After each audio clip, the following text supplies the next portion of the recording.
ఏమైందమ్మా? ఈశ్వర నంబూద్రి చనిపోయారు.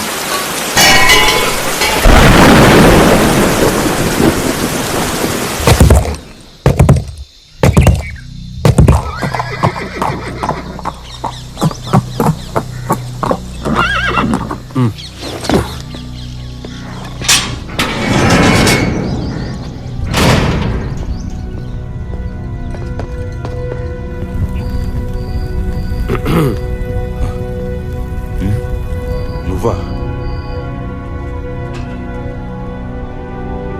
నన్ను ఇరికించి నువ్వు తప్పించుకున్నావు కదా. నేనేమీ నిన్ను ఇరికించి తప్పించుకోలేదు.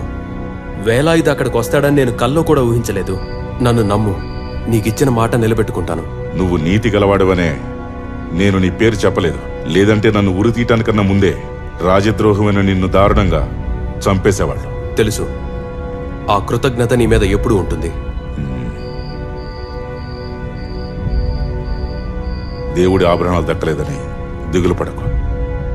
నీకు ఎంత ధనం కావాలో అది నా దగ్గర ఉంది. అడవిలో వెళుతూ ఉండగా మహాదేవుని కోన పక్కన పెద్ద పెద్ద ఓడలతో ఒక మర్రి చెట్టు ఉంది. ఆ మర్రి చెట్టు కింద ఉన్న గుంతలోనే పట్టుగుడ్డలతో చాలా బంగారాన్ని దాచాను. నన్ను ఎవరైతే కాపాడతారో ఆ మొత్తం అంతా కూడా వాళ్ళకి. కావాలంటే నువ్వే తీసుకో. దానికి బదులుగా వేలాయుధుని నువ్వే చంపాలి. వాడికి భయపడే నా దగ్గర ధనం తీసుకున్న సేనాపతి అలాగే కైమల్ నన్ను కాపాడడానికి ఏమీ చేయలేదు. మీ నాన్న మీద ఉన్న నమ్మకంతో నేను నిన్ను నమ్ముతున్నాను. మా వాళ్ళు వస్తున్నారు. నువ్వు చెప్పింది నేను చూసుకుంటా.